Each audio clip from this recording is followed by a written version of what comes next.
যাই হোক আলহামদুলিল্লাহ, মানে সিলেটে এসে পড়ছি এয়ারপোর্টে। তো এই যে এক ভাইয়ের সাথে দেখা। ভাই কি অবস্থা? আছে ভাই আলহামদুলিল্লাহ ভালো। ভালো আছেন আপনি? এই আলহামদুলিল্লাহ, আপনার তো ভালো আছে। আপনার বাসা? আমার বাসা হলো জুড়ি জুরি। স্ট্যান্ড। যাক আলহামদুলিল্লাহ, জুরি ভাইয়ের সাথে দেখা। ভাই কি অবস্থা? এই তো ভাই আলহামদুলিল্লাহ ভালো আছে। কোন স্ট্যান্ড? মৌলভীবাজার। যাক আলহামদুলিল্লাহ, মৌলভীবাজারের ভাই। ভাইয়া? ভাই মলিয়াজার কুসুমবাগ স্ট্যান্ড। ও কুচুম্বাগ, ঠিক আছে আলহামদুলিল্লাহ। এই যে আমার এক ভাই সিলেটের না, কোন স্ট্যান্ড? মলিয়াজার বৈরব বাজার স্ট্যান্ড। বরের বাজার স্ট্যান্ড, বরের বাজার। ভাইয়া? এই তো আলহামদুলিল্লাহ।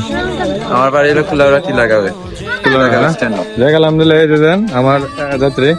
কি অবস্থা ভাই? হ্যাঁ ভাই আলহামদুলিল্লাহ ভালো সার্ভিস কেমন লাগছে? আছে ভাই, ভালো লাগছে। যাক এই যে অনেকদিন পরে আসলে আমি সিলেটের এয়ারপোর্টে প্রথম আইলাম, আর আমি এর আগে অনেক ট্রিপ হয়েছে, আমি ধরি নাই। তো ভাই ভাইদের সাথে দেখা হয়েছে, অনেক ভালো লাগতেছে। ভাই দিকে এই যে আরেক ভাই, ঠিক আছে। এই বাজার কোন বাজার জানি? বৈরব বাজার। বরের বাজার, হ্যাঁ? উনি অনেক ভালো মানুষ, ঠিক আছে। আপনার সবাই অনেক ভালো মানুষ। কুলাউড়াটি লাগাবে। দেখা করে ভাই অনেক ভালো লাগলো। ঠিক আছে ভাই। ভাই